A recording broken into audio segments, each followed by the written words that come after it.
Hi, my name is Mr. DeHart. I started teaching in 1977. So this is my 37th year of teaching. I've taught in 10 different high schools. And I have taught in the states of Washington, Oregon, California, Florida, and South Carolina. And Tennessee. My first motivation for teaching science was probably because I majored in science. I got a Bachelor of Science in biology. So my main goal to teach students is to teach them accurate science. I think that because some, especially evolution issue, and some of the genetics and things, seems to be driven by something other than science. It's driven by more of philosophy, and that philosophy is naturalism.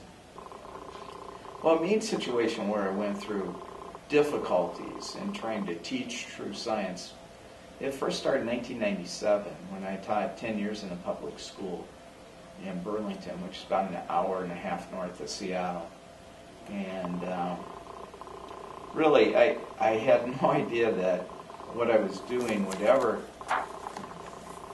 cause any controversy, but of a 2-week evolution period, one day I would talk about the idea that some biologists actually believe the world is designed. I presented that for a couple of years, and then finally, when I was away during the summer, my superintendent called me and said that somebody had filed a complaint. Anyways, it became a big media event, even though I never dreamed it would be.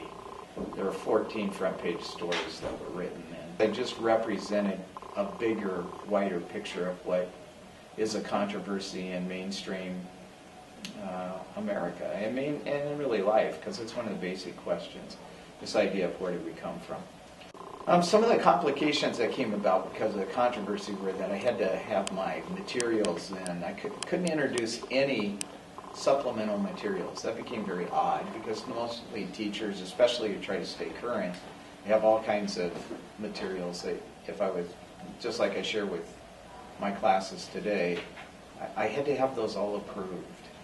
And then I had groups meeting about my materials, what I could teach and what I couldn't teach. Eventually, I got reassigned from my job that I had held for 14 years. I think students should hear both Darwinism and the idea that design is real. It's really an argument over design versus undesigned.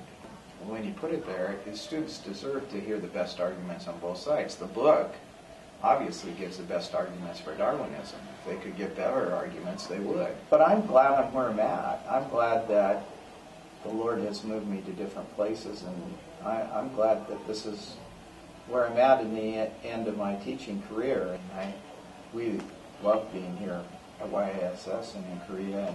And I think my one sentence would be, they meant it for evil, but God meant it for good.